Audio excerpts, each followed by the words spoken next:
Selanjutnya, dari hasil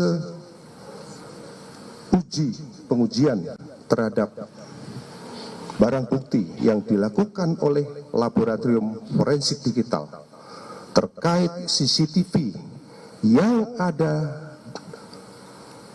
dari 20 titik CCTV, didapatkan hasil korban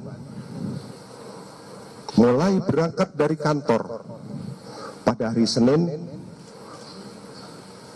tanggal 7 Juli 2025 sekira pukul 07.03, kemudian di kantor pada pukul, ini kami perlihatkan, ini CCTV-nya,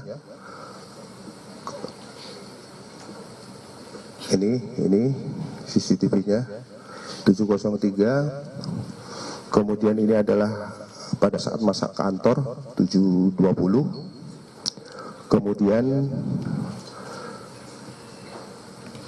pada pukul 17:52, jadi ini berlanjut ya, ini berlanjut karena ada beberapa titik 20, kami ambil intisarinya saja. Pada pukul 17:52 ini ya, 11:52 korban terpantau berada di Mall Grand Indonesia.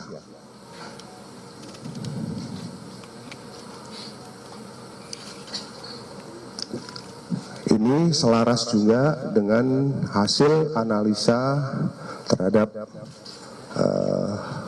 IT daripada profil korban. Selanjutnya,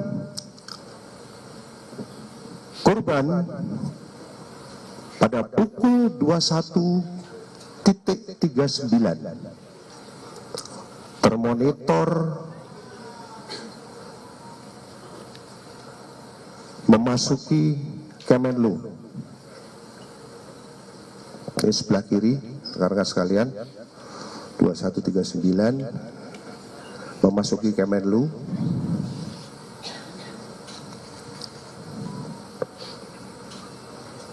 Selanjutnya, korban berada di rooftop gedung Kemenlu di lantai 12 pada pukul 21.43 lewat. Lanjut, ini naiknya pada saat naik, nah 21.43 itu naik, mulai naik 21.43. Keberadaan daripada korban di rooftop itu kurang lebih selama 1 jam 26 menit.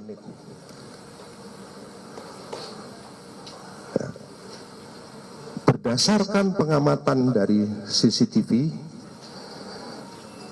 di awal ketika naik, korban memang betul membawa tas gendong dan tas belanja ya, ada dua, satu tas gendong, satu tas belanja. Namun pada saat turun dari rooftop,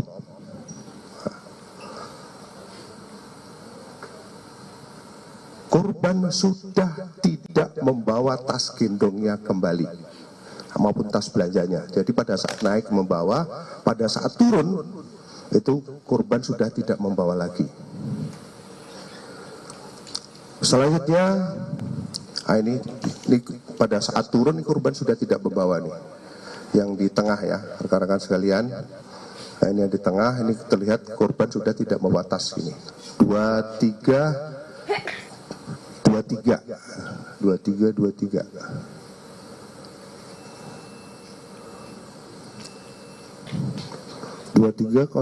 ya.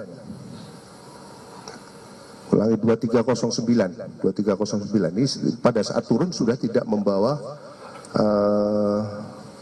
tas lagi, maupun tas gendong maupun tas belanjaan, sehingga masih terlihat lagi di bawah yang sebelah sana pun masih terlihat 2312 itu di bawah di pintu keluar.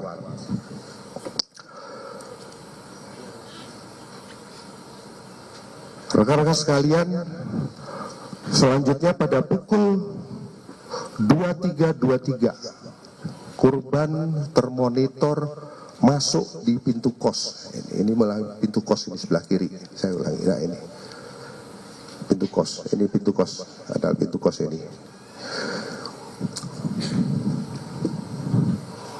Ini terpantau mulai masuk ke dalam kamar dan kemudian ini membuang sampah.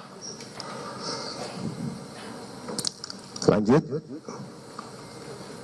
Dan pada hari Selasa tanggal 8 Juli 2025 pukul 7:39 di sini, setelah pintu dibuka,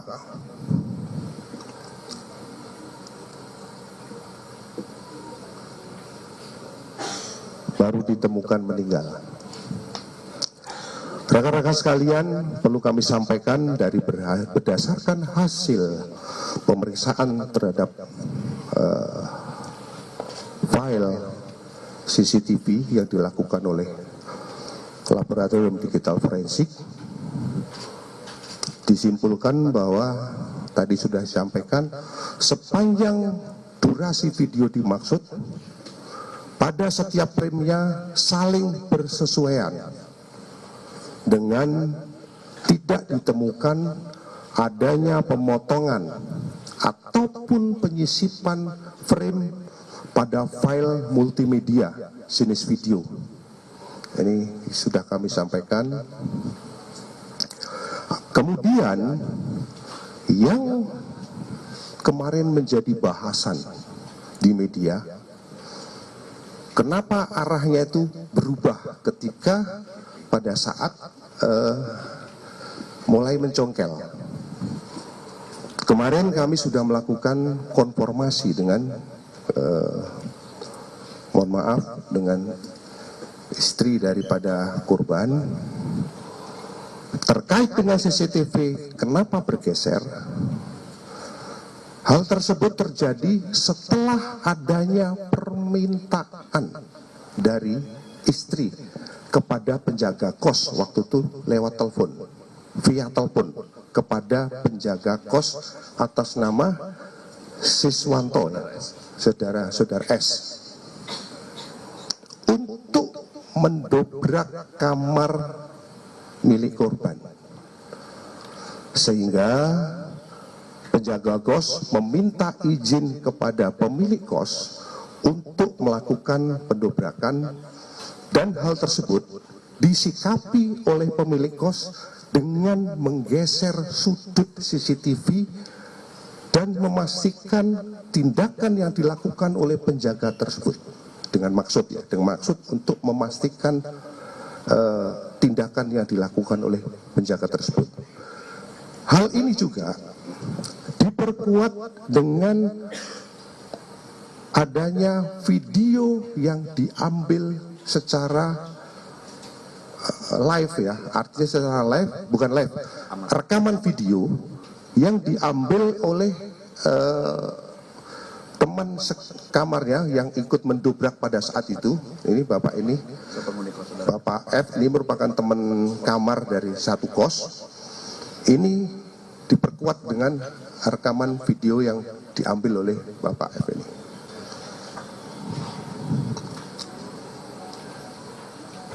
Rekan-rekan sekalian, itu dari analisis terhadap CCTV yang kita kumpulkan. Selanjutnya berdasarkan pemeriksaan digital forensik terhadap device, baik itu laptop, kemudian MacBook maupun Samsung Note, ya, ada handphone Samsung Note yang ditemukan di kamar korban.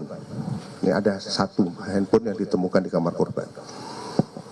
Ditemukan adanya histori pencarian tentang beberapa penyakit yang dialami oleh korban. Selain itu ditemukan riwayat komunikasi dengan pengguna akun. Tadi sudah disampaikan oleh tim dari digital forensik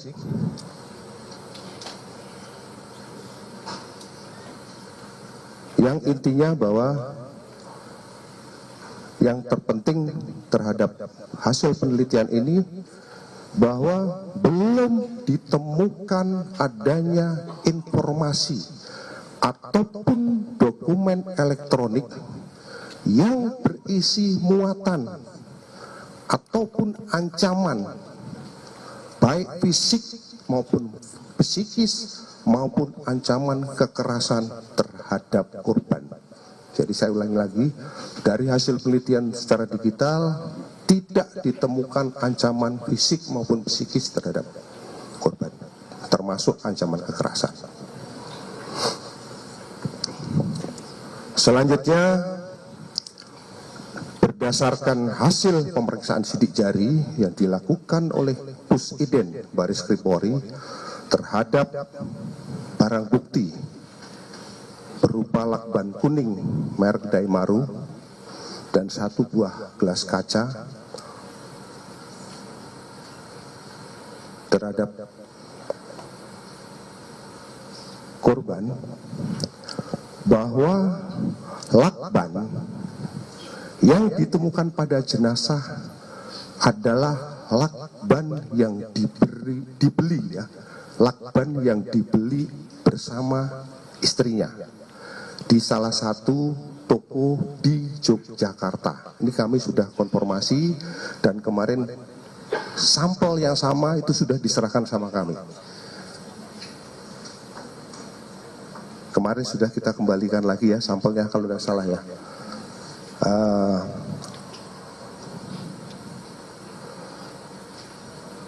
Di mana lakban tersebut itu dibeli tahun 2000, dibeli sekitar bulan Juni tahun 2025.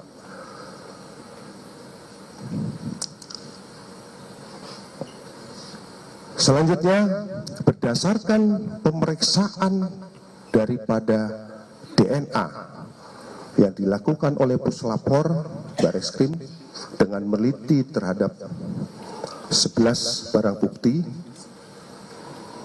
dan melakukan uji terhadap barang bukti yang ada, dengan hasil tidak ditemukan adanya DNA milik orang lain selain DNA milik korban, termasuk pada lakban dan barang bukti yang ada di TKP pada saat itu, mulai dari spray, kemudian sarung bantal, gelas dan lain sebagainya, itu hanya DNA milik korban.